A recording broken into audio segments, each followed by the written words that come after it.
Hi there! Thank you for watching Praise on the Spot. Today, I'm going to share with you kung paano ba mag-apply ng s-pass at ano-ano ba ang mga requirements pauwi dito sa Romblon. Bago magsimula mag-apply ng s-pass, make sure na may 3 documents ka na ready sa iyong cellphone. Ito ay ang mga photos ng ID, pwede ang government-issued ID, passport, driver's license, UMID, SSS, PRC ID, postal ID na issued 2015 onwards at TIN ID. Second, ang photo ng negative RT-PCR test. And third, ang photo ng Certificate of Coordination or Approval from the Office of the Punong Barangay. Next, pumunta ka sa Google at itype ang s-pass. Next, kung bago ka pa lang sa site na ito, mag-register. Mag-click ng Create an Account. Next, ilagay ang mobile phone number ng 2 beses kasi yung isa for confirmation. Make sure na tanggalin ang 0 sa unahan. Click Next. Then, maglagay ng iyong gusto mo na password. Then, i-confirm. Next, for personal details, fill out your first name, middle name, last name, suffix kung applicable sa pangalan mo. Next, ilagay ang sex kung male, female, or rather not specify. Next, ilagay ang permanent address. Ilagay ang region, province, municipality, at house, street, or barangay. Next, ilagay ang email address. Next, ilagay ang edad. Next, ilagay ang client type. You can just choose individual lalo na kung private citizen kagaya ko. Click Submit. Review your information kung tama lahat. Then, i-click ang I am human. Ito yung medyo hindi ko gusto na part kasi maliliit yung boxes. Hindi ko masyado makita ang pagpipilian. Once successful, click Confirm. Next, i-click ang Are you traveling?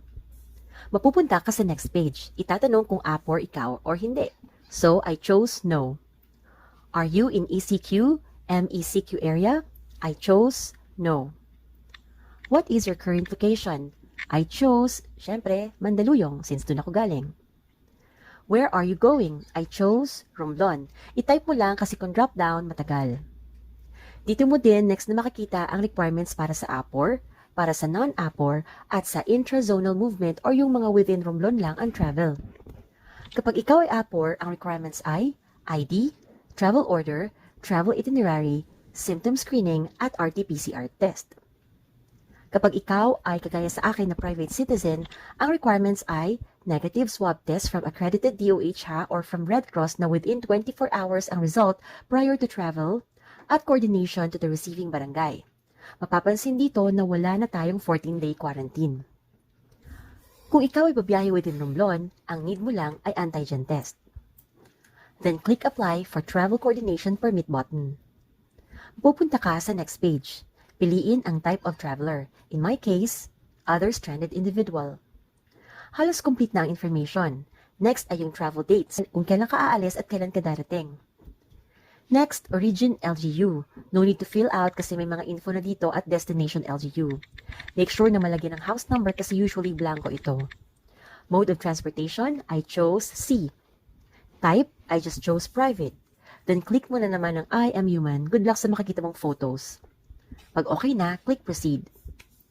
This time, mag-upload na tayo ng documents. Unang i-upload ang Identification ID, ilagay din ang Identification ID number. Next na i-upload ang negative RT-PCR result. At sa other documents, i-upload ang Travel Coordination Approval. Click ulit ang I am human, then click Submit. Konting pag-aantay lang ang need na gagawin. Pag sa tingin mo matagal na pag-aantay, tawagan mo ang mga numerong ito. But since mabilis naman ang approval, ganito ang makikita mo kapag approved na. You don't have to print this kasi pwedeng ipakita ang approval na ito kahit sa phone lang.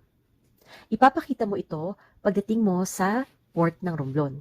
Usually sa Batangas Pier, hindi na ito chine-check ng mga bilihan ng ticket ng sasakyan mong barko.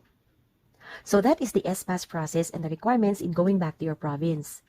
I hope you learned from this. If you like this video, please click like and subscribe. Thanks for watching Praise on the Spot and see you on my next vlog.